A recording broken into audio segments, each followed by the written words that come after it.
Madame, Monsieur, bonsoir. Présent à Bobo-Dioulasso dans le cadre de la 21e édition de la Semaine nationale de la culture qui se tient sous le thème culture, mémoire historique et sursaut patriotique pour un Burkina nouveau.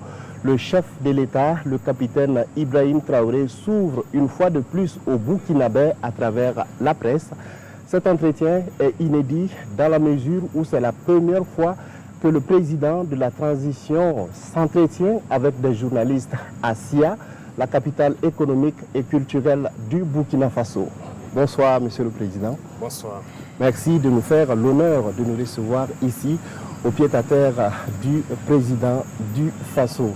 Alors, chers téléspectateurs, pour conduire cet entretien, je suis avec ma consoeur de la radio nationale, Chantal Mikema. Bonsoir Chantal Mikema. Bonsoir Aboubakar Sagnon. Bonsoir Monsieur le Président. Bonsoir Madame. Madame, Monsieur, la culture, la sécurité, l'économie, l'agriculture, les infrastructures routières ou encore la diplomatie, voici les grandes thématiques qui seront abordées au cours de cet entretien. Monsieur le Président, on commence bien entendu avec la culture. Sous votre magistère, on a assisté à la relance de la Semaine nationale de la culture en 2023. L'édition 2024 s'ouvre dans quelques heures. On pourra dire que vous êtes un adepte de la culture. Merci, bonsoir. Bien sûr, nous sommes très heureux d'être ici, à Bobo encore une fois de plus, pour cet événement majeur qui est très très important pour nous. Comme vous l'avez signifié, la culture, c'est l'âme du peuple. Donc, c'est notre âme. Et je pense qu'en créant la Semaine nationale de la culture en 1983, le président Sankara avait une grande longueur d'avance sur le temps. Aujourd'hui, nous sommes très heureux de donner une place prépondérante à la culture dans nos actions. Parce que vous l'aurez remarqué que lorsque certains cherchent à coloniser des peuples, la première des choses à faire, c'est de tout faire pour qu'ils abandonnent leur culture. Et donc aujourd'hui, nous sommes en train de redonner une place importante à la culture pour que notre peuple puisse vivre. Parce que pour nous, la culture, c'est tout ce qui fait de nous des Burkinabés. Alors, Monsieur le Président, la crise sécuritaire impacte sérieusement le secteur de la culture, de l'hôtellerie et du tourisme. Alors, qu'est-ce que votre gouvernement a fait donc, dans ce sens pour donner en tout cas de la valeur à ces différents secteurs? Effectivement, comme vous l'avez signifié, la crise sécuritaire avait d'abord fait que la SNC ne pouvait pas se tenir. L'année passée, nous avons donc pu relever le défi, ce qui a fait que certains lieux d'hôtellerie ont pu accueillir du monde et nous continuons dans ce sens. C'est un secteur qui a été beaucoup fragilisé par cette crise sécuritaire, mais nous avons beaucoup de choses en perspective pour pouvoir redémarrer l'hôtellerie et le tourisme surtout. Je pense que si vous suivez les décisions que l'on prend au Conseil des ministres, alors nous faisons tout. D'abord, il s'agissait de réorganiser carrément le secteur du tourisme et de la culture. Le ministère a assez bien bossé pendant tout ce temps. Nous avons pu adopter tous les textes pour réorganiser. Et là, maintenant, ils sont en train de lancer les activités à travers plusieurs journées qui doivent permettre aux Burkinabés donc, de visiter certains sites, de participer donc, à la vie des différents hôtels qui doivent accueillir ces Burkinabés-là. Monsieur le Président, dans votre vision pour le Burkina, quelle place occupe la culture? Comme je l'ai dit, c'est une place très importante. Vous savez, lorsqu'on prend les valeurs de cohésion sociale, on aime de dire cohésion sociale, c'est à travers la culture que nous pouvons cultiver cette cohésion sociale. Voilà, aujourd'hui, les artistes vont quitter de partout, du plein sud au Sahel, de l'est à l'ouest, ils vont se retrouver, ils vont communier. Et ce sera l'occasion pour la plupart de voir comment les autres vivent, quelles sont leurs valeurs, et ainsi de suite, et partager. Deuxième chose, nous avons beaucoup de valeurs telles que je l'ai cité, la solidarité, le patriotisme même, ça se trouve dans la culture. Alors le Conseil des ministres du 6 mars dernier a institué le 15 mai de chaque année comme journée des cultures et traditions. Alors quelle est la pertinence de cette journée qui fait couler beaucoup d'encre et de salive? Il y a beaucoup d'objectifs derrière. Premièrement, c'est comme on a dit, il faut repartir aussi aux sources parce que, comme diraient certains, nous ne sommes pas tombés du ciel. Il y a beaucoup de confessions religieuses au Burkina Faso. Il y en a qui sont des confessions chrétiennes, que ce soit catholiques ou protestantes, ou la confession musulmane. Mais il y en a aussi qui ont la confession d'adorer les ancêtres. Donc il n'y a pas d'athée au Burkina, ça je ne pense pas. Tout le monde croit en Dieu à travers quelque chose. Donc c'est une occasion aussi donnée aux traditionalistes de pouvoir fêter, exprimer, être en contact direct avec les ancêtres et pouvoir donc prier pour le Burkina Faso. Donc il y a beaucoup d'objectifs derrière qu'on ne peut pas finir de citer ici en tout cas. Mais nous pensons que c'est une très bonne chose qui doit permettre aux Burkinabés aussi de connaître leur tradition, de connaître leur culture et de cultiver les bonnes valeurs. Mais pourquoi le 15 mai? Y a-t-il une symbolique concernant cette date? Pas de symbolique particulière. Nous avons culturellement, comme on le dit, dans tous les groupes ethniques, vous allez voir qu'au village, avant l'entrée de la saison généralement, les gens ont des rites pour prier Dieu et les ancêtres de nous aider à avoir donc une bonne saison pluvieuse. Et à la fin de la saison aussi, à la sortie, il y a des rites pour remercier Dieu et les ancêtres de nous avoir donné une bonne saison pluvieuse, de nous avoir permis de cultiver et de bien récolter. Donc nous avons proposé cette date donc, aux traditionalistes qui ont réfléchi et donc à l'unanimité ils se sont mis d'accord sur la date du 15 mai qui consacre donc l'entrée aussi dans la saison. Justement, Monsieur le Président, est-ce que cette journée des coutumes et des traditions est une sorte de réparation donc, pour mettre les religions dites révélées au même titre que les religions traditionnelles? Quelque part, ça fait partie des objectifs aussi. J'ai dit qu'il y a plusieurs objectifs autour. Ça fait partie parce que je pense que toutes les autres confessions ont des journées dédiées. Et chez les catholiques, il y a plusieurs fêtes fériées. Chez les musulmans, il y a plusieurs fêtes fériées. Donc c'était aussi une date aussi pour qu'on puisse trouver, pour que les gens puissent communier et avoir une date où fêter aussi. Donc ça fait partie des objectifs. Monsieur le Président, qu'est-ce que vous attendez concrètement des Burkinabés par rapport à cette journée du 15 mai? Alors, c'est comme je l'ai dit, il s'agit pour nous de donner un espace, prendre une journée, marquer une halte, que les Burkinabés puissent repartir vers les fondamentaux, prier les ancêtres, prier Dieu à travers les ancêtres, pour que ensemble nous puissions donc avoir cette harmonie que nous cherchons là. C'est ça le plus important, parce que la division, les distensions, à travers ces journées, je pense qu'on peut mieux se rapprocher. Voilà, donc c'est l'objectif recherché pour que les gens puissent vraiment communier. Voilà. Alors certains y voient une journée chômée et payée de plus. Qu'est-ce que vous en dites? Oui, c'est vrai, il y a beaucoup de journées chômées et payées au Burkina. C'est un sujet qui est en discussion au Conseil. Voilà, c'est en discussion et nous allons proposer bientôt une formule pour diminuer le nombre de journées chômées et payées et pour qu'on puisse rattraper d'une manière ou d'une autre. Je ne vais pas dévancer les choses. La proposition sera faite au niveau de l'ALT et les Burkinabés vont découvrir et on va décider. Monsieur le Président, en plus de la Semaine nationale de la culture, il y a le mois du patrimoine burkinabé donc, qui se tient du 18 avril au 18 mai de cette année. Alors finalement, est-ce que cet ensemble, en tout cas, d'événements culturels, si on peut le dire ainsi, est un moyen donc, pour permettre aux Burkinabés de revenir donc, pour s'intéresser à leurs valeurs culturelles, de faire une sorte de retour aux sources pour s'intéresser aux valeurs culturelles et traditionnelles qui fondent nos sociétés? Bien sûr, c'est très important. C'est très important. Vous voyez, il y a certaines sociétés qui sont développées en se basant sur leur culture. Parce qu'il y a beaucoup de richesses dans nos cultures. Regardez la Chine, le Japon, ce sont des exemples. C'est en se basant sur leur culture qu'ils arrivent à le faire. Le patrimoine, beaucoup de gens ne savent même pas quel est notre patrimoine. Personnellement, j'ai découvert beaucoup de choses avec le ministre, en conseil des ministres, lorsque nous préparions ces journées-là. Donc j'ai découvert beaucoup de choses que je ne savais pas. Et c'est toujours bien de découvrir qu'est-ce que nous avions. Nous ne sommes pas venus du néant. Lorsqu'on prend seulement, moi je me souviens, quand je visitais les forges, avant on avait, peut-être, ça existe toujours dans certaines contrées, où à travers la culture, les gens peuvent aller extraire un minerai ferralitique, venir extraire le fer, faire de l'acier pour fabriquer tous les outils d'agriculture et tout. Mais c'est le développement donc de la sidérurgie comme ça. Est-ce que nous sommes basés sur les connaissances de nos ancêtres là sur ce volet et développer notre industrie sidérurgique? Je ne pense pas. La métallurgie. Est-ce qu'il faut aller forcément apprendre chez les autres? Mais nous avons déjà un fondement aussi. Et ça, ce n'est qu'un exemple parmi tant d'autres. On peut puiser beaucoup de choses dans notre culture que nos ancêtres faisaient déjà et développer notre société. On va parler maintenant de sécurité. Oui. Principale préoccupation des Burkinabés et priorité numéro 1 de votre gouvernement.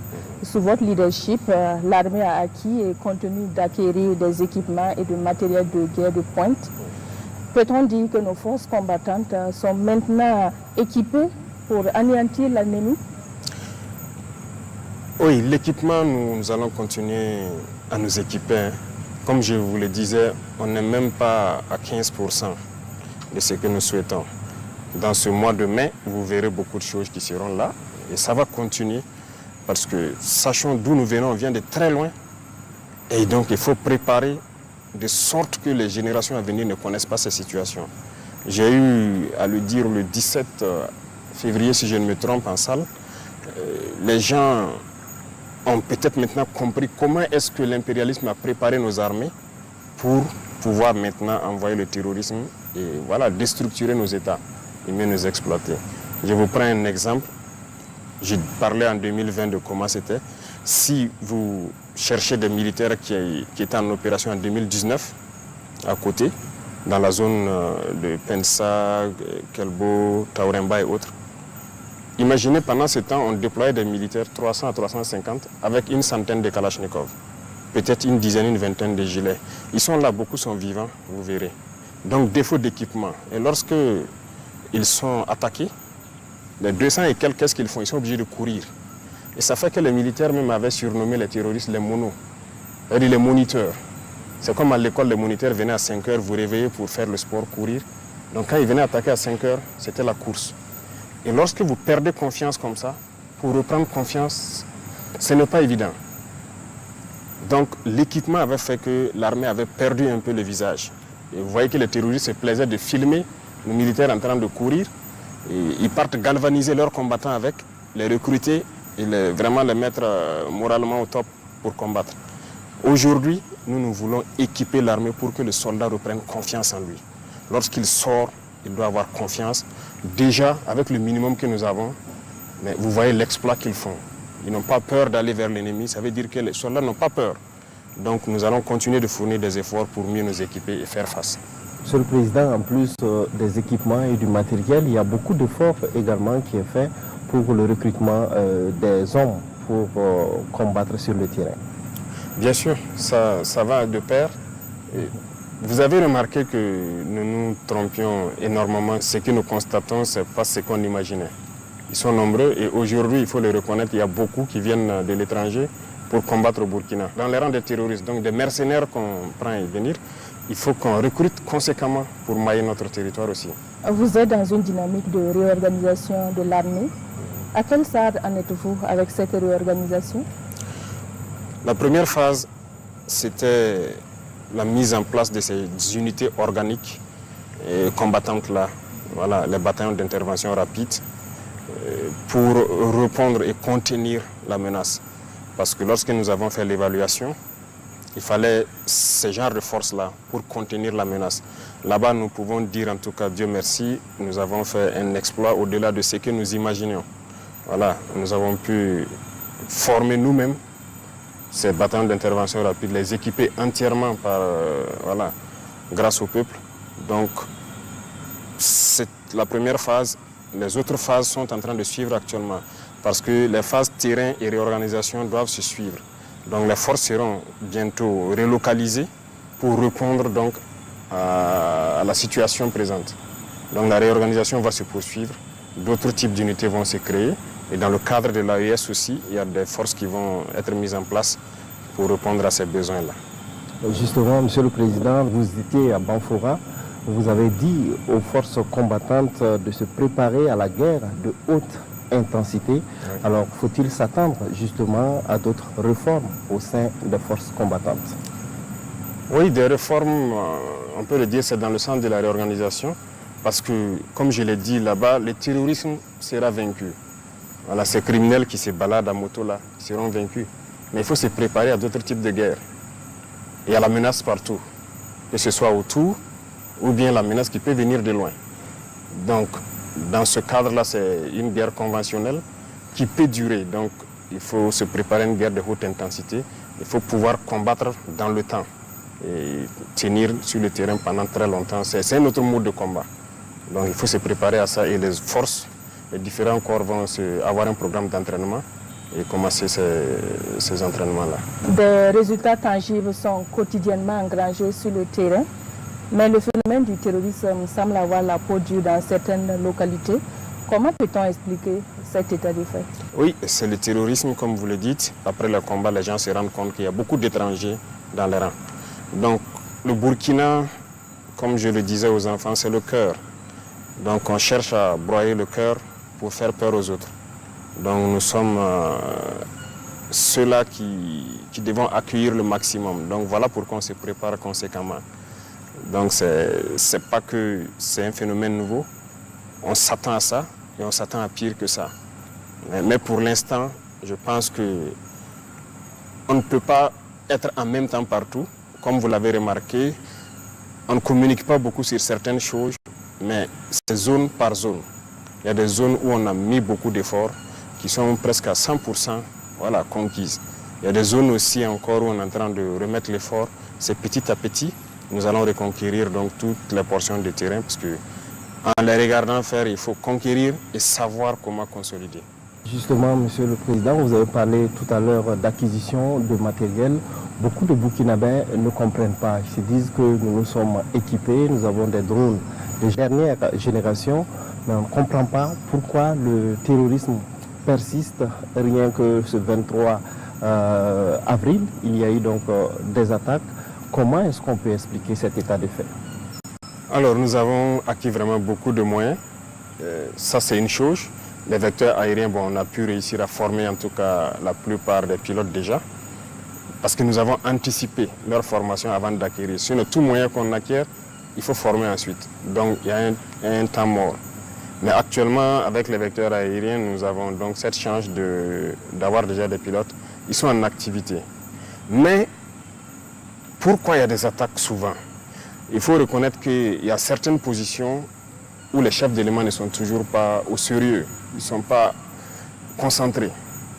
Voilà. Et je disais la dernière fois, c'est comme l'effet de savoir qu'il y a quelque chose dans les airs. Ça fait que certains ne sont pas concentrés. De toute façon, on pourra les développer en long et en large. Ce sont des moments de... Certains ont laissé de la fragilité et l'ennemi a observé et il frappe un coup qui peut être dur. Voilà. Sinon, pendant que le 23 se passait, une opération importante venait de finir dans la zone de Gaïri, Bogandé, où les bataillons ont fait du bon travail. Mais c'est pendant cette phase que d'autres ont prêté le flanc. Parce que ce n'est pas parce qu'il y a des drones en l'air qu'il faut dormir. Ce que nous voulons, c'est qu'on puisse être alerté. Parce qu'actuellement, en permanence, il y a des drones dans le ciel. En permanence. On veut juste que les positions puissent dire, on les voit venir. Et beaucoup arrivent à le faire. Vous avez suivi Djibo. Ce sont les observateurs qui ont vu venir l'ennemi et ont alerté le drone qui est venu participer au combat. Vous avez suivi Touéné, Gawa, beaucoup de positions arrivent à le faire. Mais il y a certaines positions où malheureusement, lorsque vous entendez qu'ils sont attaqués, on est sous le feu. Comment est-ce que vous avez pu être surpris? Il y a un problème. Ce n'est pas parce qu'il y a des drones qui ne mettent plus de guetteurs qu'on ne prend pas toutes ces précautions. Donc là aussi, c'est des choses qu'il faut corriger et nous sommes là-dessus. Voilà, c'est des choses qui entachent la lutte, mais qu'il faille corriger. Il ne faut pas que les gens baissent la garde, croire que c'est fini. Il faut rester concentré. Voilà. Alors, Monsieur le Président, est-ce que ces terroristes bénéficient de complicité interne? Bien sûr, beaucoup. Beaucoup. Et la complicité interne, tout de suite, les cas dont je vous parlais, ceux-là qui ont été neutralisés, qui sont venus de l'étranger, qui partaient vers Mansilla, imaginez qu'ils sont passés par l'aéroport avec la complicité de quelqu'un. Parce qu'ils ont fourni tout le renseignement. Et les enquêtes ont démarré rien qu'hier. On va retrouver ces individus-là. Ils sont passés par la complicité des gens. Il y a des villages aussi qui sont complices, mais qui commencent à comprendre un peu. Dans l'armée, il y a des complicités. Voilà, il y a des chutes d'informations, beaucoup de choses. Et la complicité, sans la complicité, c'est difficile que l'ennemi soit renseigné.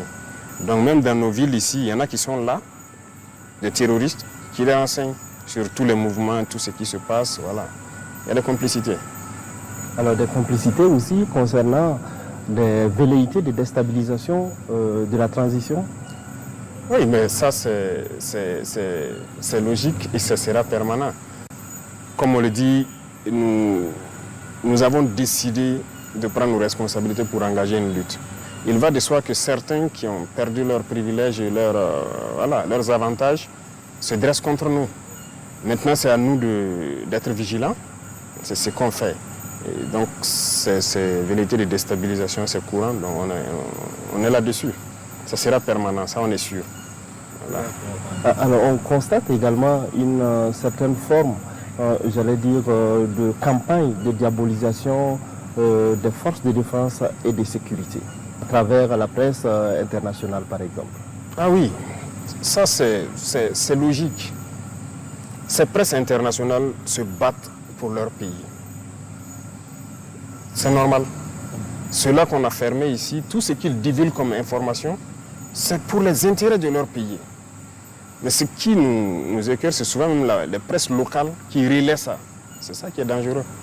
Est-ce que ça veut dire qu'ils n'ont pas l'intelligence de comprendre que ceux-là sont en train de... Tout ce qu'ils publient, c'est pour l'intérêt de leur pays et qu'ici aussi on se met à le faire, c'est pas bien. Les FDS sont en train de monter en puissance. Il y a beaucoup de victoires. Aujourd'hui, on ne s'assoit pas qu'on vienne nous attaquer. On est à l'offensive, beaucoup de choses. L'armement qu'on est en train d'acquérir et tous ces équipements, ça ne leur plaît pas. Parce que nous allons réussir à vaincre le terrorisme. Pourtant, ils ont créé ça pour que nos États ne puissent pas être des États et continuer à nous exploiter. C'est nos ressources. C'est ça le problème. Mais si vous avez une armée, ils ne peuvent pas se permettre certaines choses. Donc c'est normal que leur presse diabolise, qu'ils inventent du mensonge, ils racontent tout ce qu'ils veulent, avec des complicités internes, malheureusement. Voilà, il y a des individus ici pour 2 000, 3 000 euros, ils sont prêts à écrire du n'importe quoi, envoyer là-bas. Voilà, et puis ils vendent leur patrie. Et ce sont ces gens aussi qu'on combat, parce que ce sont des ennemis de la nation. Et c'est dangereux.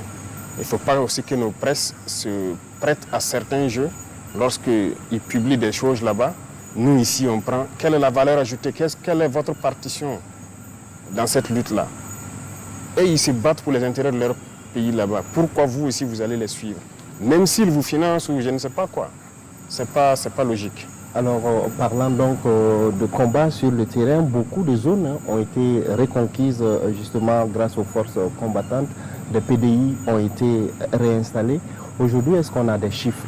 Est-ce qu'on a des statistiques sur les zones qui ont été réinstallées? Alors, chaque semaine, le ministère de l'Action humanitaire donc, publie des chiffres. Donc, il nous envoie ça à travers le CONASUR. Il nous envoie ça en rapport aussi. Et on peut aussi constater que certains organismes qui refusaient de voir la chose, que ça évoluait, ont commencé à reconnaître effectivement que il y a du travail qui est fait. Beaucoup de villages ont rejoint et nous sommes en train de vouloir donc les accompagner pour qu'ils s'installent et pouvoir travailler efficacement. Les écoles aussi ont ouvert dans la plupart des cas. Beaucoup de routes qui n'étaient pas empruntables le sont aujourd'hui. Donc quand même il y a une avancée significative, mais c'est des choses sur lesquelles, personnellement, nous ne souhaitons pas communiquer d'abord parce que tout le pays n'est pas en sécurité. Et lorsque vous dites qu'ici c'est stabilisé, d'autres là-bas vont dire mais pourquoi vous ne venez pas chez nous faire le même travail? Pourtant, c'est par étapes en fonction de la complexité des terrains qu'on va s'engager. Des zones ont été reconquises, certes, mais comment comptez-vous consolider ces zones-là? Comment consolider? Je dirais que ça c'est un peu secret. Je ne pourrais pas vous dire exactement ce qui est en train d'être fait, mais il y a beaucoup de choses qui sont en train d'être faites sur le terrain. Et dans la même lancée aussi, nous avons exhorté les populations à participer activement à la défense. Parce que vous voyez, je disais que des gens partent en Chine souvent regarder la muraille de Chine, mais ça a été construit dans la guerre. Pourquoi ici, on ne peut pas faire des obstacles pour empêcher l'ennemi de pénétrer dans nos villes, dans nos villages? Donc avec les chefs de circonscription administrative, partout où je passe, je leur dis donc de mettre les populations au travail avec l'appui de FDS pour définir des périmètres où l'ennemi ne doit pas franchir. C'est à eux de créer les types d'obstacles qu'il faut, d'organiser le terrain et d'être aux aguets. Parce que c'est des comportements que nous devons adopter. Même si le terrorisme finit, nous devons nous mettre toujours en posture de guerre pour toute éventualité.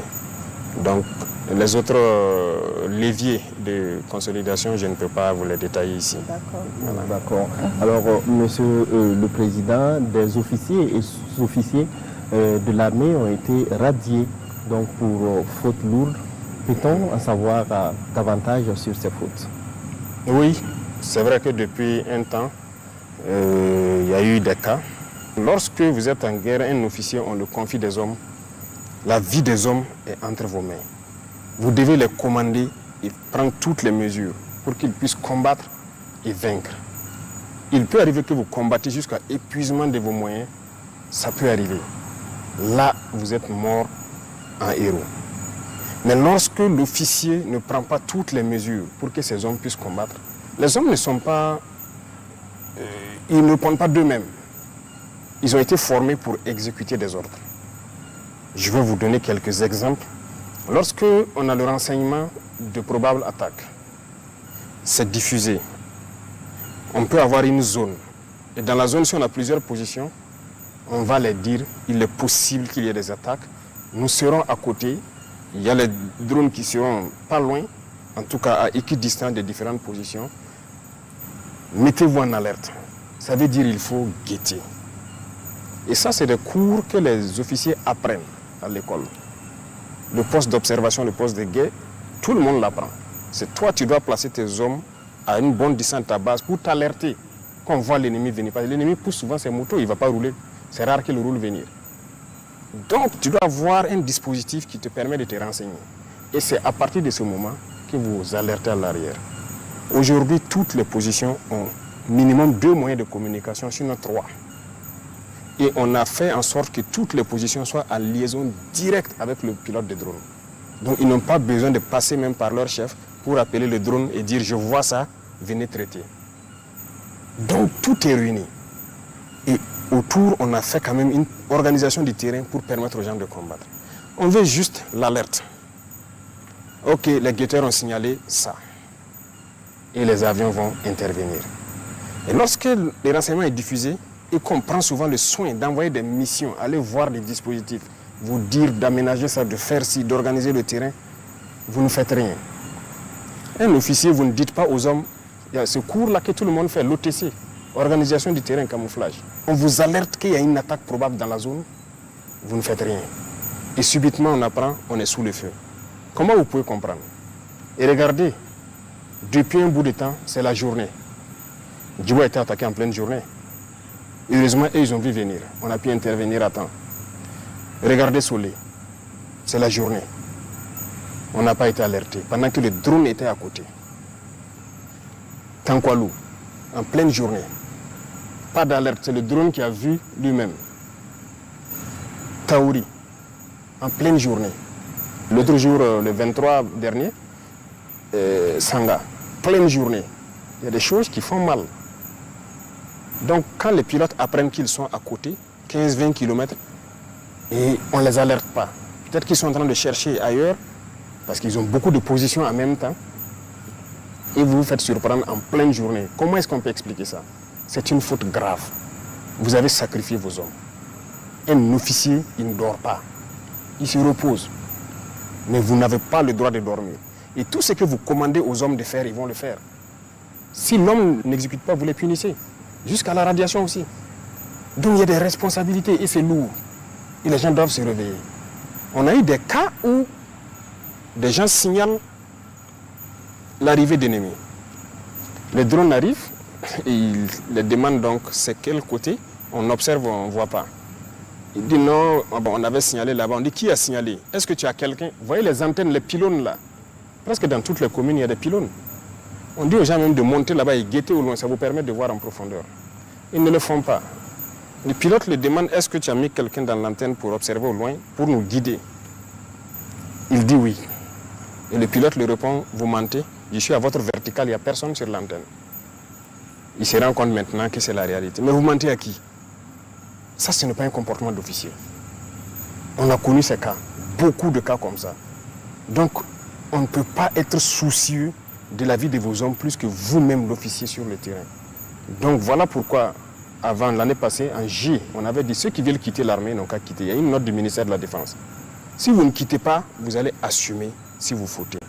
Et pour moi, c'est une trahison. Lorsqu'un officier ne fait pas travailler ses hommes, ne prend pas toutes les mesures. Si vous prenez toutes les mesures et que vous combattez et qu'il y a des pertes, on peut comprendre. Mais lorsque les mesures ne sont pas prises, mais on va vous radier. Ça sera sans appel, parce que vous n'allez pas sacrifier les enfants des gens inutilement. Monsieur le Président, ces radiations n'auront-elles pas un impact sur la cohésion du groupe? Et la mort. La mort de pauvres soldats là. C'est ça. Le soldat est fait pour exécuter. Et c'est à vous, l'officier, de le dire, va te poster ici, tu observes et tu me rends compte. Et l'officier à son poste, il écoute en permanence.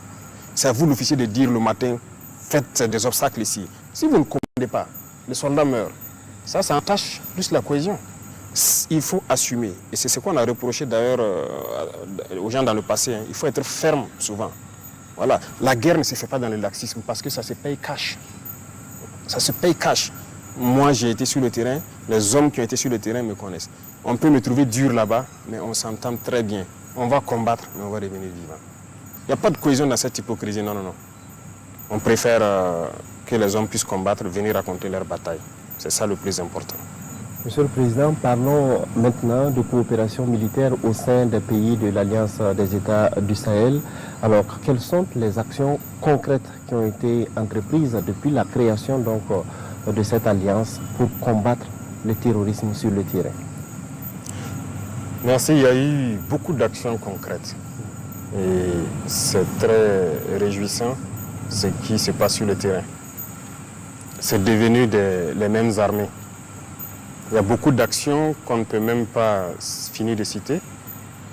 Les armées sœurs du Niger se retrouvent à exécuter des missions de l'armée malienne ou de l'armée burkinabé. L'armée burkinabé exécute des missions de l'armée malienne et de l'armée nigérienne. L'armée malienne aussi exécute des missions qu'on leur confie. Ça n'était pas donné. Voilà. Deuxième chose, la coopération sur le terrain. Les forces sont mélangées et combattent ensemble très souvent. Et donc nous réussissons ça, surtout donc, dans la bande frontalière avec le Niger. Nos forces combattent côte à côte actuellement. Dans le domaine donc, des appuis aériens, c'est fréquent. Voilà. Lorsque nous avons beaucoup d'opérations et qu'on est submergé, on peut faire appel aux vecteurs nigériens, aux vecteurs maliens qui viennent nous appuyer. Lorsqu'ils ont besoin de nous, on part les appuyer. Et en termes de frontières, il n'y a pas de frontières actuellement. Donc les vecteurs burkinabés rentrent où ils veulent. S'ils sont en fin d'autonomie ou quelque chose, ils peuvent passer la main aux vecteurs maliens ou nigériens. Pareillement, ils rentrent aussi sur notre sol, ils font la recherche. Voilà. Et vraiment, ça se passe très bien. Il y a beaucoup de choses qui se passent actuellement entre nos trois armées. Et l'objectif, c'est de créer dans un futur proche, voilà, une brigade expéditionnaire pour le compte de l'AES qui pourra faire donc des manœuvres en toute autonomie partout dans l'espace AES. On l'a annoncé, mais maintenant le travail se fait en bas pour faire germer la force. Voilà, à chaque étape, on ne va pas forcément sortir, dire que nous sommes à tel effectif, mais chacun a reçu ses instructions et est en train de travailler à mettre en place ce qu'il doit mettre en place. Donc, vous le saurez au moment venu. Justement, est-ce que les pays auront les moyens financiers et matériels également nécessaires pour pouvoir mettre en place une telle force? C'est ce qu'on nous a toujours dit. On n'a pas les moyens, il faut aller chercher les moyens ailleurs. Regardez aujourd'hui ce que nous avons au Burkina. Quelqu'un nous a prêté 1 franc, quelqu'un nous a donné quelque chose, mais nous avons combien de bataillons équipés? En 2022, à côté, on avait combien de bataillons équipés? On avait un bataillon opérationnel, parce qu'il y avait au moins 4 ou 5 compagnies opérationnelles qui étaient équipées, qui peuvent sortir de façon autonome. C'est une réalité. En plus de ça, c'était les forces spéciales, l'UGGN peut-être. C'est eux qui avaient les moyens d'être projetés en même temps. Le reste, ils n'ont pas les moyens. On s'assoit et voilà, lorsqu'il y a opération, il faut rassembler à les donner. Parce que c'est dur d'équiper, c'est compliqué. Ce n'est pas vrai. Si on gère bien, il y a la possibilité d'équiper. C'est ça aussi que nous avons reproché, c'est tout ça qui nous a révoltés. Mais on nous avait nous aussi mis des choses en tête, que c'est difficile d'acquérir l'armement, c'est cher, c'est si. Nous, on a pris notre courage à 2 mains, on s'est mis face à la réalité. On nous a mis des bâtons dans les roues pour ne pas nous permettre de nous équiper. Vous êtes au courant, je l'ai dit plusieurs fois. Mais aujourd'hui, nous avons plus d'une vingtaine de bataillons équipés qu'on peut projeter d'une minute à l'autre. Ça veut dire, lorsqu'on dit aux 20 bataillons de démarrer pour telle direction, ils n'ont pas besoin que quelqu'un vienne leur donner quelque chose, ils démarrent. Donc cette force, on peut l'équiper. Regardez les armées maliennes, regardez les armées nigériennes.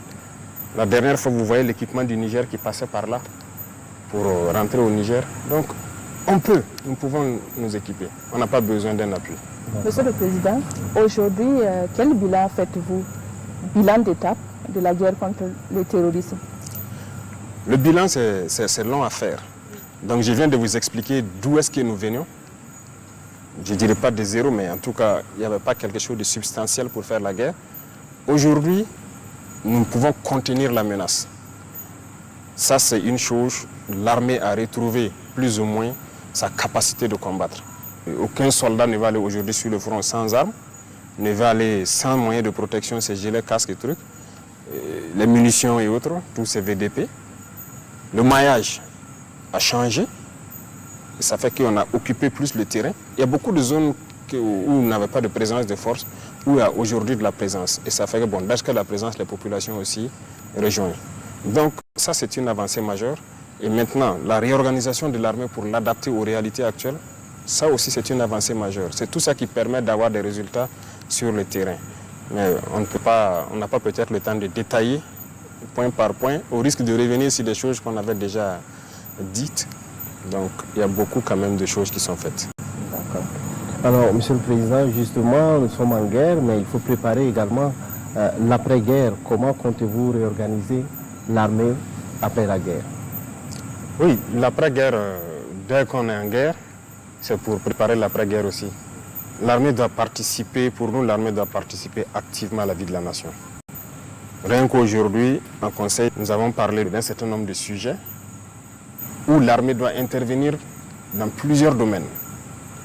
Alors, il faut que l'armée puisse occuper un rang de sorte que la crise que nous avons connue ne puisse pas revenir à l'avenir. Et on ne peut pas avoir ces prédispositions-là sans donner une place à l'armée. Donc, en termes de maillage, de présence dans certaines structures stratégiques, l'armée sera importante. C'est-à-dire notamment là où il y a beaucoup de personnel d'une certaine qualité pour rien que le renseignement. Dans la vie active du pays, notamment l'agriculture, nous avons commencé à préparer le terrain aussi. Actuellement, dans beaucoup de casernes, on a ciblé un certain nombre de casernes. Ils ont fait des forages à gros débit. On veut initier les militaires à la production. Et ça a déjà commencé avec l'initiative présidentielle. Donc il y a plusieurs casernes. Et à l'élevage aussi, à beaucoup de choses, c'est-à-dire l'agriculture. L'armée va participer à la production. Vous avez suivi à Bagré ce qu'on a fait avec l'unité mixte qui est là-bas, VDP et militaire. Au début, les gens croyaient que ce n'était pas possible. Mais ils ont produit sur beaucoup d'hectares. Et donc on est en train de multiplier ce genre d'initiatives pour que l'armée puisse participer à la production agricole. L'armée va participer à l'éducation des plus jeunes aussi, parce que le patriotisme, il faut l'enseigner. Donc l'armée aura un rôle prépondérant, en tout cas à l'avenir dans la vie de la nation. Parlons d'économie à présent. Monsieur le Président, l'économie des pays en guerre est régionalement affectée. Quelles sont vos stratégies pour relancer l'économie nationale? Il y a beaucoup de choses en vue qu'on ne va pas peut-être dire tout de suite. Mais déjà, il s'agissait de maîtriser les dépenses publiques. Ça, on est en cours. C'est ce qui nous permet de faire des acquisitions. Deuxièmement, c'est vrai qu'on a coincé un peu au niveau de la dette intérieure pour pouvoir équiper l'armée. Donc, on a atteint une phase où on a ordonné, je pense qu'à partir de la semaine prochaine, tout ce qui est petite dette, on a mis un certain montant, ils vont tout payer la semaine prochaine. Et au fur et à mesure, en allant vers les grandes dettes, pour que l'économie interne puisse tourner aussi. Parce que si la dette intérieure n'est pas payée, ça ne pourra pas tourner. Mais il fallait faire ce break-là, s'équiper, s'organiser et commencer ça. Dieu merci, le peuple a été résilient. Et je pense qu'il est temps de permettre de souffler un peu pour que l'économie puisse tourner. Il faut qu'on s'industrialise, ça c'est impératif, parce que l'économie, ce n'est pas forcément compliqué. Lorsque vous êtes trop dépendant de l'extérieur, même si vous produisez des richesses, vous êtes obligé d'aller payer. Donc c'est une fuite de devises. Vous produisez des matières brutes, vous envoyez à l'extérieur et ils transforment. C'est-à-dire vous envoyez l'emploi à l'extérieur. Et ici, vous ne créez pas d'emploi. Comment on va s'en sortir?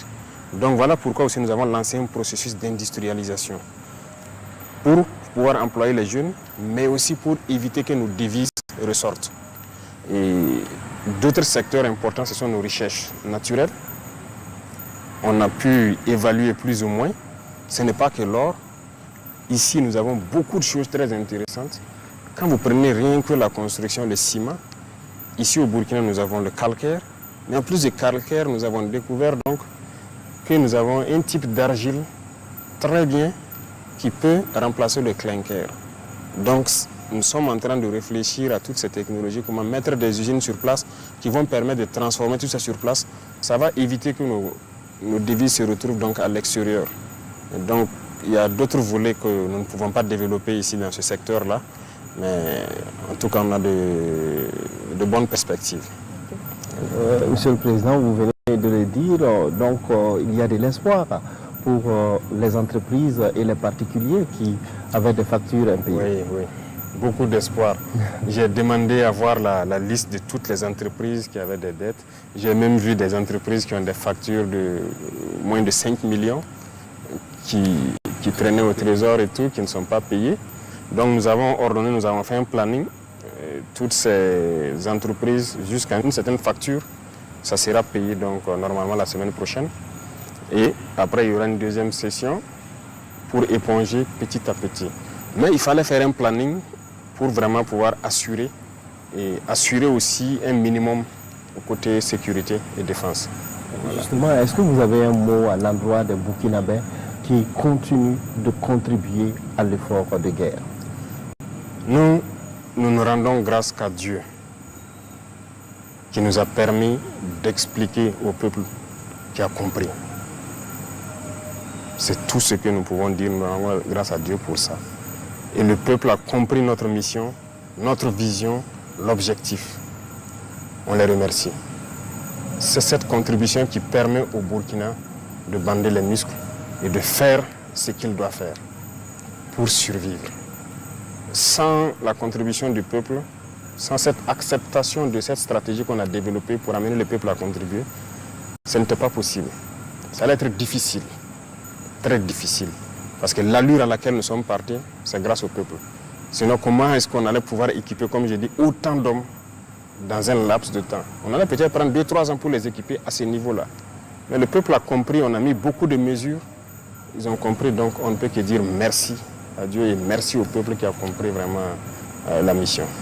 Voilà. Excellence, vous avez affirmé, vous avez procédé à la pose de première pierre pour plusieurs usines dans plusieurs localités. Comment votre gouvernement compte-t-il financer tous ces projets et faire en sorte d'assurer leur mise en œuvre efficace et durable? Oui. Les pierres qui sont posées, ça c'est déjà acquis. C'est la construction qui va démarrer.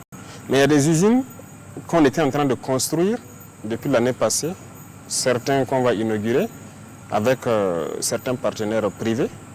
Mais il y a aussi des usines qui seront construites 100% par l'État. Et on a une stratégie de financement. D'abord, la caisse de dépôt de consignation d'avant, qu'on a transformée en caisse de dépôt d'investissement. L'objectif, c'est de financer l'industrialisation. Il y a le Fonds burkinabé de développement économique et social aussi, que nous sommes en train de redynamiser pour pouvoir financer l'industrialisation. Et tout ça, nous allons nous appuyer sur les acquis de nos sociétés d'État. Parce que le système, comme on le disait, j'essaie d'expliquer ça l'autre jour à Banfoura, le système qui se passait n'est pas forcément bon. Voilà, il faut le dire clairement. On a des sociétés d'État qui font des bénéfices, Mais c'est posé des DAT dans les banques. C'est bien. Si l'économie se portait très bien et qu'on n'a pas de défi, on peut garder en DAT, ça produit les intérêts. On peut prendre faire ce que les gens souhaitent là, c'est payer les 14e et 15e mois. Mais nous ne sommes pas à cette étape. Donc actuellement, on est en train de relire, je profite de l'annoncer, on va relire beaucoup de textes dans les sociétés d'État pour revoir d'abord le traitement. Ça, c'est une chose parce que c'est déséquilibré par rapport à la masse populaire. Et les DAT, là, nous allons les toucher. Ça aussi, ça ne va pas plaire forcément aux institutions bancaires, mais il faut qu'ils comprennent que nous devons faire tourner l'économie. Et là, ça va eux-mêmes les permettre de se développer. Lorsque l'argent est déposé, que ça ne travaille pas, ça ne sert pas. Donc ce sont ces sociétés d'État qui vont financer beaucoup d'entreprises, beaucoup d'industries, qui vont produire et qui vont nous empêcher de partir chaque fois à l'extérieur chercher ce que nous voulons. Donc ça, c'est la grande partie comme ça, mais il y a aussi nos recherches naturelles. Là où nous allons, le nouveau code va passer à l'Assemblée, nous allons aussi nous appuyer sur l'exploitation longue de l'or pour industrialiser le pays. Et nous allons exploiter, en tout cas pour ce qui est de l'or, nous connaissons le faire. L'APEC a été instruite, nous allons mettre en place, ça a commencé déjà avec la SONASP, les premières unités de traitement. Ça a été mis en place à Zorgo, d'autres sont en train d'être mis en place au sud-ouest, pour avoir de l'or, produire donc cette richesse-là qui va nous permettre de nous industrialiser. Bref, il y a beaucoup d'autres volets sur lesquels nous sommes en train d'appuyer pour y parvenir. Les salariés des sociétés d'État doivent s'attendre à une baisse de salaire? Pas une baisse de salaire, mais une correction. Pour certains, ça serait peut-être une baisse, pour d'autres, ça sera peut-être une augmentation, pour d'autres, ça va rester stable. Mais je ne vais pas rentrer dans certains détails, au risque de les créer des soucis.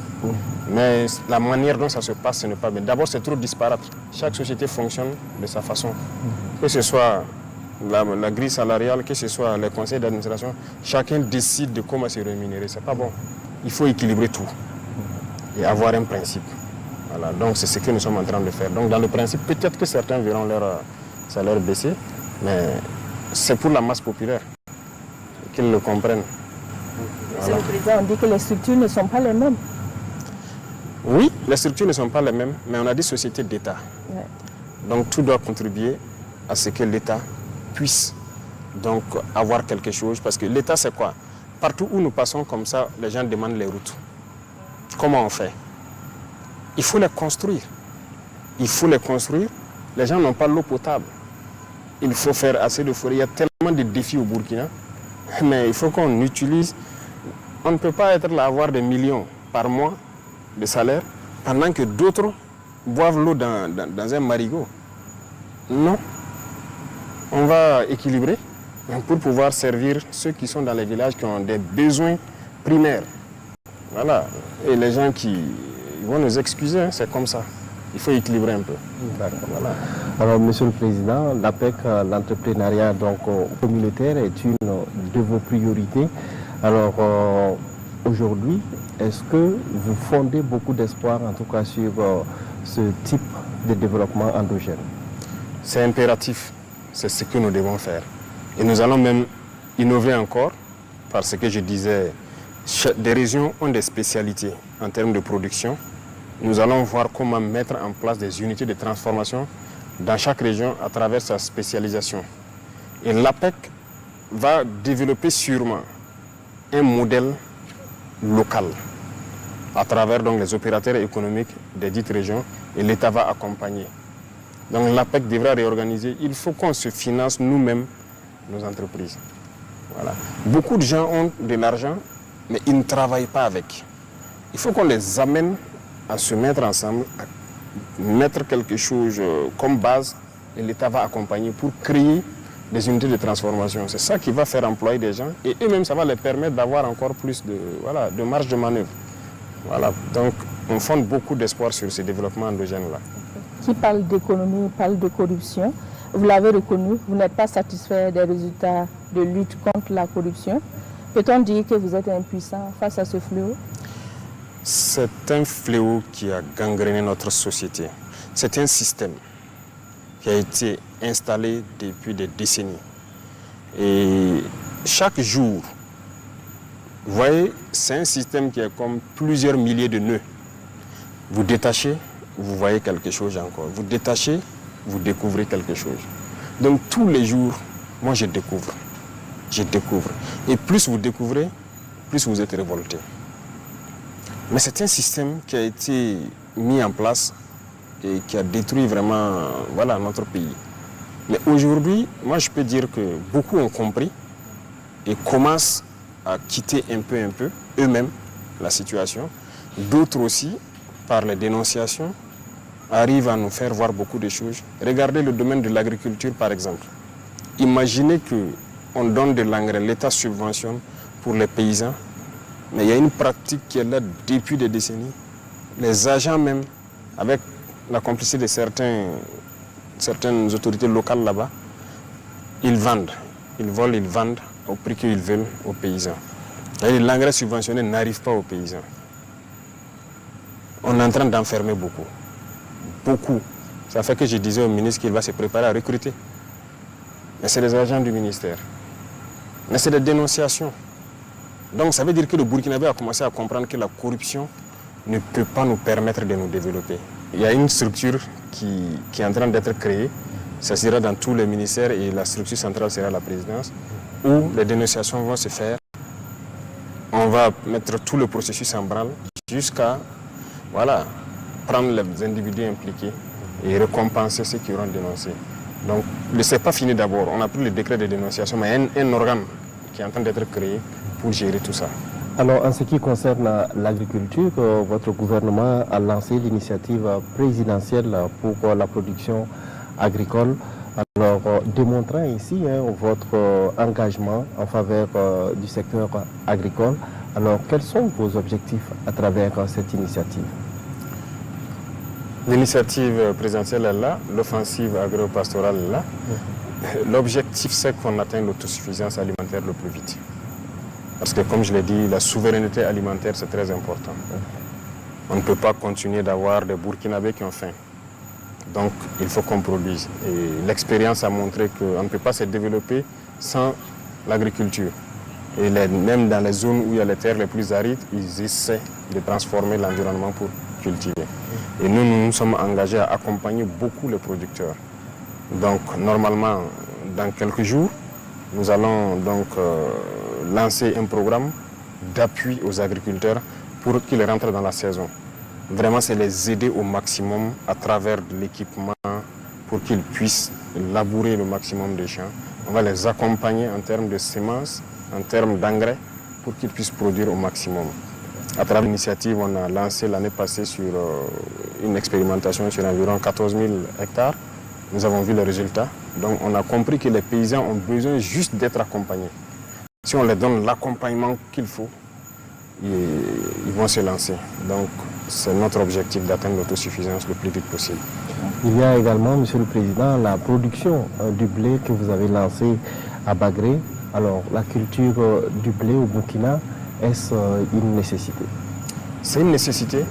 Si vous voyez les chiffres au niveau du ministère du Commerce, de l'importation de la farine de blé ou de blé pour les moulins, c'est quand même énorme, c'est plusieurs milliards. C'est ça, j'ai dit, la sortie des devises. Et ce n'est pas que le blé, il y a beaucoup de spéculations que nous avons testées et que nous allons donc mettre maintenant en pratique. Voilà, donc toutes ces spéculations-là, c'est pour que nous puissions produire à l'intérieur et transformer à l'intérieur. Et c'est là que nous avons donc une valeur ajoutée. Donc il y a beaucoup de spéculations, ce n'est pas que le blé. Le blé, ça a bien marché. On a fait les tests au laboratoire pour voir s'il n'y a pas de toxines ou quelque chose de particulier. On m'a transféré les résultats. Tout est concluant, c'est vraiment très bien. Donc c'est quelque chose qu'on va poursuivre. Monsieur le Président, vous venez de souligner que les producteurs seront accompagnés pour la campagne humide à venir. Est-ce que les coûts des intrants, notamment l'engrais, va-t-il connaître une réduction cette campagne? Nous espérons, c'est l'objectif, et instruction a été donnée pour que ce soit ainsi. C'est ce qui a mené à dissoudre donc la CAIMA et créer la nouvelle structure, parce que ça n'allait pas. Voilà, c'était une association et il n'arrivait pas à fonctionner correctement. Ça fait que les intrants étaient là à des coûts tellement élevés que les paysans ne peuvent pas. Donc actuellement, nous avons créé la nouvelle société pour pouvoir traiter directement avec les pays producteurs d'engrais. Et là, ça va nous permettre de pouvoir payer l'engrais moins cher. On s'y est un peu pris tard parce que les cycles de production dans ces pays-là sont un peu dépassés. Donc cette année, on essaie de faire des efforts, mais je pense que dès la sortie de la saison, nous allons commander le maximum pour que la contre-saison, les gens puissent produire. Parce que nous ne comptons pas produire juste pour la saison pluvieuse. Voilà. Nous allons aborder à présent le volet infrastructure. Quelles sont les priorités de votre gouvernement en matière de développement des infrastructures routières? C'est aussi une priorité, parce qu'il y a tellement de priorités au Burkina. C'est ce que je dis, on vient de très loin. Il y a beaucoup de routes. Ça, c'est partout où nous passons, c'est la question des routes. Plusieurs provinces ne sont pas reliées entre elles par du bitume. Et pourtant, lorsque les gens produisent, comment évacuer la marchandise s'il n'y a pas de route? C'est compliqué. Donc actuellement, nous sommes en train de la lutte contre le terrorisme aussi. La route participe beaucoup. Lorsque la route est bitumée, l'insécurité diminue un peu. Rien que le risque d'IED et tout, ça diminue beaucoup. Donc ça veut dire que nous devons aller vers la construction de très bonnes routes dans les zones à fort défi sécuritaire. Donc c'est un défi majeur qui est devant nous. Et nous allons lancer très bientôt un peu partout certains travaux de construction d'infrastructures routières. Nous sommes à Bovo, il y a des projets de construction et de réhabilitation de routes qui sont prévus ici. Oui, c'est un plan global et c'est le lancement ici. Voilà, sinon à Ouagadougou ça a commencé, dans certaines provinces aussi ça a commencé. Il y a certaines zones à fort défi où ça doit aussi se lancer. Normalement, on avait commencé, mais il y a des entreprises qui sont retrouvées être défaillantes.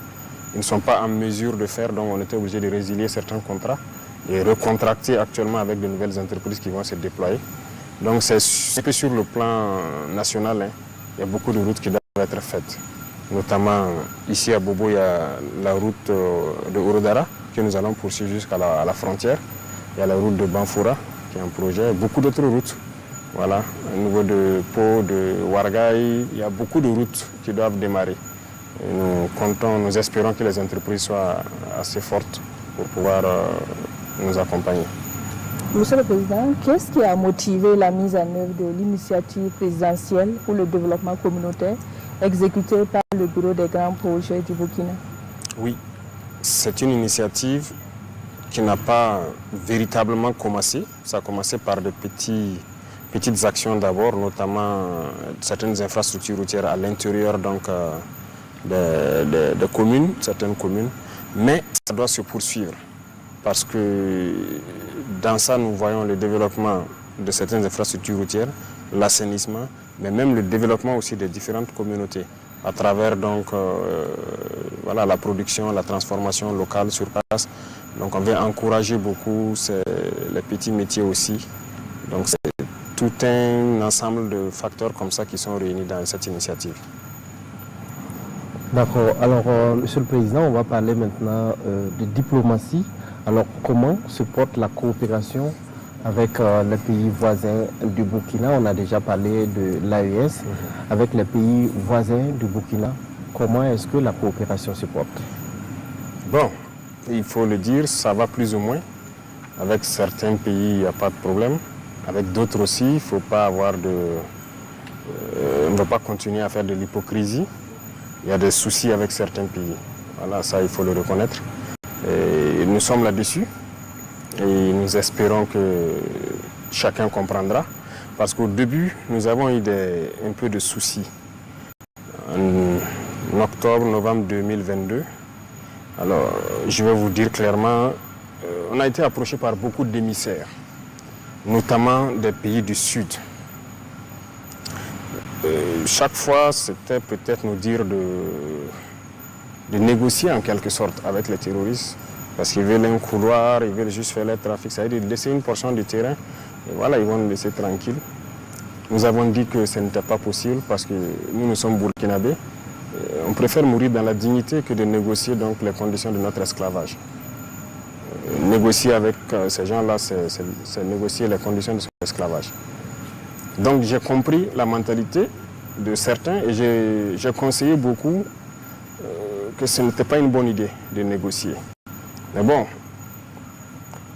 On savait ce qui se passait. Les choses se passaient à Niamey en son temps. Voilà, entre le président Bazoum qui était le centre et les terroristes, certains agents extérieurs, et ensuite les messagers venaient vers nous. J'ai même envoyé aussi des messagers vers le président Bazoum en son temps, qui malheureusement n'a pas bien accueilli la mission parce qu'il n'a même pas pu me faire de compte rendu parce que c'était un échec. Nous avons compris qu'il y a une machine qui est en œuvre et donc nous avons décidé de combattre, de lutter. Nous avons refusé catégoriquement de négocier avec qui que ce soit. Nous allons combattre. Et ces gens qu'on avait conseillé de ne pas rentrer dans ce schéma, je pense qu'aujourd'hui beaucoup se rendent compte qu'on avait raison parce qu'ils ont commencé à être attaqués. Il n'y a pas de possibilité de négocier avec ces gens. Donc, il faut qu'on se mette au sérieux pour lutter. Dernièrement, vous avez vu à travers le reportage, lorsque les unités sont arrivées à l'opération Ouragan à la frontière ivoirienne, voilà, je suivais l'opération de près. C'est de féliciter même les soldats pour leur discipline, parce qu'ils n'étaient pas obligés de s'arrêter et regarder les terroristes à 50 mètres de lui, au-delà du fleuve. Ils pouvaient envoyer des roquettes, comme il a dit. Mais par discipline, respect des consignes, ils ont observé et puis ils se sont retournés. Mais ce sont des comportements qui ne sont pas bien, il faut le dire. Parce que le Burkina a connu ça aussi. Les IAG ont habité ici. On était une base arrière des terroristes. Ça donnait quoi? Donc il faut que ces pays-là aussi comprennent ça, que ça ne marche pas. Et il y a beaucoup d'autres choses. Avec la plupart, je pense qu'on commence à se comprendre. Mais du côté quand même de la Côte d'Ivoire, il y a du développement à faire. Voilà, il faut qu'ils reviennent à de meilleurs sentiments. Tous les déstabilisateurs du Burkina sont là-bas, ne se cachent pas. Les officiels ivoiriens ont parlé mal du Burkina. Sur les plateaux télé, vous êtes journaliste, je ne pense pas que le Burkina, une chaîne privée ou publique, insulte des autorités d'autres pays ouvertement, souvent de façon vulgaire. Ça se fait là-bas, sans mot dire. Voilà, tous ceux qui tentent de déstabiliser ici se retrouvent là-bas. Bon, à un moment donné, il faut arrêter l'hypocrisie, il faut dire la vérité. Il y a un problème. Il y a un problème avec les autorités de ce pays. Justement, aujourd'hui, Monsieur le Président, quels sont vos rapports avec le président Alassane Ouattara? Le rapport, c'est comme je l'ai dit, il y a un problème. On n'a pas de contact particulier. Donc, voilà, on regarde la situation. On suit. Voilà. Je ne peux pas vous donner plus de détails. Voilà, on suit. Donc, jusqu'à présent, vous n'avez pas eu l'occasion de discuter avec le président Alassane Ouattara? Au début, on a échangé un peu au téléphone. Il m'a envoyé des émissaires même, il faut le reconnaître. On a discuté, on espérait que les choses aillent dans le bon sens. Mais peut-être qu'on n'a pas accédé à certaines choses, je ne sais pas. Mais nous ne pouvons pas nous mettre dans une certaine moule. Voilà, nous sommes venus avec une vision, un objectif. Et nous avons une mission. Donc, tant qu'on sera dans notre moule, on sait qu'on aura des difficultés avec certains. Donc, on ne sait pas ce qui s'est passé. Sinon, il y avait le contact, mais ça s'est rompu. Et avec les gens qui ont commencé à partir là-bas, ceux qu'on recherche, il n'y a pas eu de coopération. Jusqu'au jour d'aujourd'hui, c'est ce qu'on observe. Aujourd'hui, il y a eu des incidents à la frontière avec la Côte d'Ivoire. On parle donc de soldats burkinabés qui sont détenus par la partie ivoirienne et vice-versa. Alors, quelle est la situation sur ce plan? C'est vrai, quelques incidents mineurs. Ça, ce n'est pas un problème pour nous. Retenez que nous sommes en guerre. Donc ça, ce n'est pas des incidents à nos yeux. Vous ne pouvez pas comprendre ce que j'ai dit, mais nous sommes en guerre.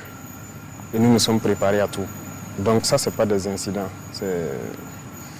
C'est mineur. Vous confirmez qu'il y a des soldats qui sont détenus de part et d'autre? Oui, la dernière fois, pendant l'opération, il y a un soldat et puis un VDP que les forces ivoiriennes ont appréhendé. On menait chez eux à Abidjan là-bas. Avant ça, il y a 2 gendarmes aussi ivoiriens qui avaient fait incursion. Mais il y a eu plusieurs incursions. Je pense que la dernière fois à la rencontre, ils les ont amenés, les fiches avec tous les noms. Il y a eu plus d'une vingtaine de fois où les forces ivoiriennes sont rentrées sur le territoire. Mais bon, on n'a jamais pris garde. Mais les 2, c'était un cas particulier. Voilà pourquoi on avait pris, pour question de renseignement. Et donc, ils ont aussi, pendant l'opération du 15e bataillon, 2 soldats sont allés pour payer de la cigarette, je crois, dans un village curieusement habité. à 2 km de la frontière, et les forces ivoiriennes les ont pris.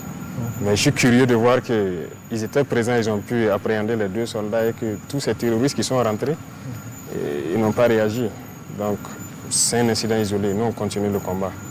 Voilà. D'accord. Alors Monsieur le Président, est-ce que la récente rencontre entre les ministres en charge de la défense des 2 pays va permettre peut-être de détendre la situation? On espère. Mais je dirais que la balle est dans leur camp. Voilà, ils ont souhaité la rencontre, on n'a pas refusé.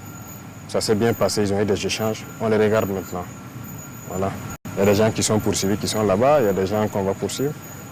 Il y a eu quand même, ils ont eu des échanges francs, on les regarde maintenant. Monsieur le Président, autre incident diplomatique, si je peux l'affirmer ainsi, 3 personnalités françaises déclarées persona non grata sur le territoire burkinabé pour activités subversives. Que reproche-t-on concrètement à ces 3 Français? Vous savez, quand on dit activités subversives, les gens sont très malins et très intelligents dans leurs manœuvres. Aujourd'hui, ils ont beaucoup de plans pour déstabiliser le Burkina. Il y a l'élimination physique, voilà. Il y a peut-être la manipulation d'une frange armée. Il y a aussi, à travers les médias, vous, voilà. Et la diplomatie des pays, ça participe. Alors, c'est de dire même à travers ça aux gens de faire très attention. Certaines organisations qui sont ici, qui se font financer par certains pays. Pourquoi? À cause de vos beaux yeux qui vous donnent l'argent. Et ensuite, on vous demande donc des rapports sous tel format, vous le faites. Ils sont en train de pénétrer le monde de la culture. On les suit. Voilà. Certains artistes, voilà, ainsi de suite. On suit tout. Ils sont en train de pénétrer le monde des médias. On suit pour que vous relayez ce qu'ils veulent, comme je le disais tantôt. Voilà. Donc, il y a beaucoup d'activités subversives qui se passent. Donc, on n'est pas dupe et il faut que les gens arrêtent. Parce que vouloir manipuler le peuple pour les retourner, il faut qu'ils arrêtent ça. Ça sera difficile et nous n'aurons pas la langue dans la poche. Au moment venu, on va aussi expliquer au peuple ce qu'il y a passé. Actuellement, c'est l'art de manipuler. Tout leur espoir, c'est de pouvoir manipuler la population, faire baisser la ferveur pour que le peuple ne soutienne pas la transition et qu'ils puissent atteindre leur fin. Et nous allons combattre ça. Alors, quelle appréciation vous faites des récents propos tenus par le général français Lecointre? Oui, nous avons suivi et ils préparent la mentalité de leur peuple au cas où ils doivent intervenir, venir physiquement ici pour qu'on combatte. Donc ils ont commencé à préparer, ce n'est pas maintenant. L'année passée, le président Macron a tenu certains propos. Moi, je m'attendais à ce que les journalistes débattent sur ça, éclairer la lanterne des Burkinabés, éduquer les Burkinabés, parce que le journalisme, ce n'est pas juste critiquer le pouvoir ou voilà, donner des informations sur qu'est-ce qui ne va pas. Vous avez la chance d'être journaliste en temps de guerre. Il faut participer à éduquer le peuple, à éveiller le peuple, parce que nous avons un ennemi. C'est ceux qui veulent nous réduire à l'esclavage. C'est votre rôle de le faire. Voilà, ce général a fait sa sortie. Je ne sais pas jusqu'à aujourd'hui, est-ce que les gens ont eu des débats assez pointus pour expliquer à la population quel est l'objectif de l'impérialisme. Ils ne sont pas d'accord qu'on se décolonise. Ils veulent nous recoloniser. Le terrorisme est là. Ils savent qu'on va vaincre le terrorisme. Et donc, ils se disent maintenant, si jamais on arrive à vaincre le terrorisme, il faut qu'ils se préparent pour venir physiquement nous recoloniser. Parce qu'ils ne sont pas d'accord qu'on soit décolonisé. Parce que c'est leurs intérêts. C'est à travers nous qu'ils vivent. Donc c'est ça aussi. Il faut que les journalistes participent à ça. Maintenant, le débat ne se passe pas sur ça. Qu'on le veuille ou pas, on est en guerre. On doit chanter les louanges de nos soldats. On doit chanter les louanges de nos héros. On doit les accompagner. Et on doit expliquer au peuple ce que c'est que l'impérialisme. Comment ils veulent nous coloniser. Comment ils veulent nous maintenir dans la misère. Pour que eux, ils vivent. Pour que le peuple se réveille. Nous, on n'est pas là pour endormir le peuple et piller, faire ce qu'on a fait. On veut que le peuple se réveille, qu'ils comprennent qui sont leurs ennemis. Et ça, c'est le travail du journalisme aussi, dans ces temps de guerre. C'est l'histoire du Burkina qui s'écrit maintenant. Donc, je vous en prie, il faut faire un travail parce qu'eux, ils préparent l'opinion de leur peuple au cas où ils doivent intervenir, que le peuple les accompagne. Ah, c'est normal, il faut les coloniser. C'est du mensonge ce qu'ils racontent. C'est du mensonge. Mais l'objectif est connu. Nous aussi, il n'y a pas de problème, on se prépare en conséquence. Monsieur le Président, nous tirons vers la fin de cet entretien. Quel bilan faites-vous de la transition en cours? Le bilan, ça va se faire donc au fur et à mesure. J'espère que prenez le temps d'inviter chacun des ministères là. Voilà, pourquoi pas. Il faut les convoquer sur vos plateaux télé, que chacun dise au peuple qu'est-ce qu'il a innové dans son ministère, qu'est-ce qu'il a apporté de plus. Mais nous pouvons vous rassurer qu'il y a eu beaucoup de choses qui ont été faites. Beaucoup de choses dans la guerre, et on a pu réaliser beaucoup d'autres choses autour. Vous pouvez le constater, comme on l'a dit. On fait la guerre, mais on n'a pas oublié l'agriculture. On a fait des progrès. Vous pourrez faire des tournées dans les villages pour voir quel est l'impact de notre action sur l'agriculture l'année passée, la saison passée. Vous pourrez aller dans le domaine donc, de l'eau.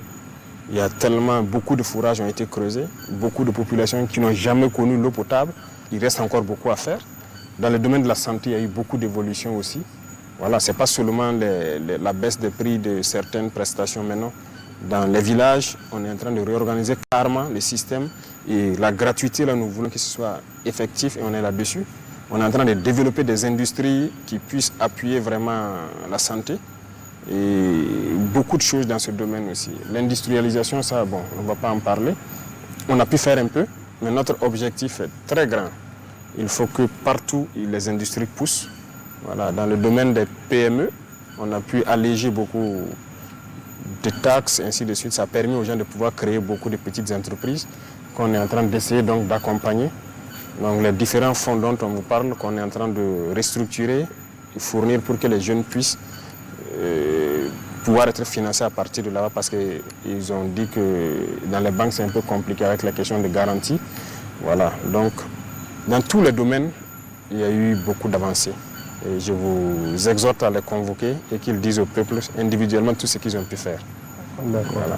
Alors, peut-être avant de nous dire au revoir, quels sont les défis, selon vous, qui restent à relever dans un bref délai, en tout cas pour assurer la stabilité et le progrès au Burkina? Beaucoup de défis, il y a des défis sur tous les plans. Je vous ai dit, le Burkina vient de très loin. Et donc, ce qu'on a fait, ça va sembler très infime par rapport à ce qui doit venir. Nous avons de très grandes ambitions parce que nous avons un rêve pour le Burkina dans tous les domaines. Et je vous ai dit, quand on prend le domaine de l'éducation, regardez les écoles, vous trouvez toujours des bâtiments de l'ère coloniale ici, dans les écoles. Moi, je rêve d'écoles modernes et gratuites. Voilà, les enfants jusqu'à un âge, ça doit être gratuit. Regardez nos étudiants, comment ça s'ouvre. Actuellement, je le disais que nous sommes en train de chercher à réduire les dépenses au niveau des affaires étrangères. Donc dès juin, une bonne partie seront rappelées à l'intérieur du pays. Et cet argent doit servir à construire des amphithéâtres, la restauration et beaucoup de choses. Parce que c'est l'avenir, l'éducation. Voilà. Et dans un futur proche, nous espérons aussi, en tout cas, agir sur ces leviers-là. Le volet santé, nous devons construire beaucoup d'hôpitaux modernes, équipés. À Pau, dernièrement, on me dit qu'il n'y a pas d'échographie. Pour simple échographie, il faut qu'ils viennent jusqu'à Ouagadougou. Vous voyez qu'il y a beaucoup de défis. Voilà. Et tout ça, donc, ça doit nous permettre de relancer le pays, voilà, pour atteindre nos rêves. Monsieur le Président, pour clore cet entretien, quel est votre message à l'endroit des travailleurs à quelques jours du 1er mai, journée internationale du travail? Oui. En tout cas, c'est félicitations aux travailleurs. Voilà. Ils ont su accompagner. Voilà. Et nous avons pris une partie des salaires. Et les travailleurs ont compris. Donc, on ne peut que les dire merci. Félicitations à eux de continuer de consentir en tout cas le sacrifice pour que le Burkina soit. Voilà. Parce que c'est une guerre d'existence. Voilà. Si on ne la fait pas, nous allons disparaître. Donc, félicitations à eux. On sait qu'il y a beaucoup de choses en instance. Et on est au courant que chacun prenne patience. On prend le cas du MENAPLN tout de suite, où il y a un décret que nous devons prendre pour régulariser un certain nombre d'indemnités, de reclassements, ainsi de suite. Le ministre a envoyé ça sur la table, mais nous avons dit de patienter parce que, comme je vous ai dit, c'est des étapes. Actuellement, nous avons stabilisé certaines dépenses militaires, on va payer la dette intérieure et après, on pourra revenir à certaines choses. Donc, on ne peut pas leur donner un délai, mais j'ai dit on n'adopte pas d'abord parce que nous avons certaines choses à régler. Donc, qu'ils continuent de prendre patience. On les souhaite bonne fête. et de continuer à soutenir la patrie, parce que leur patriotisme, ça va au-delà de tout ce que nous pouvons croire. Voilà, donc merci à eux. Merci, Monsieur le Président, d'avoir répondu à nos questions. Madame, Monsieur, nous sommes au terme de cette émission, de cet entretien que j'ai eu le plaisir de conduire avec Chantal Nikiema de la Radio Nationale. Merci de nous avoir suivis.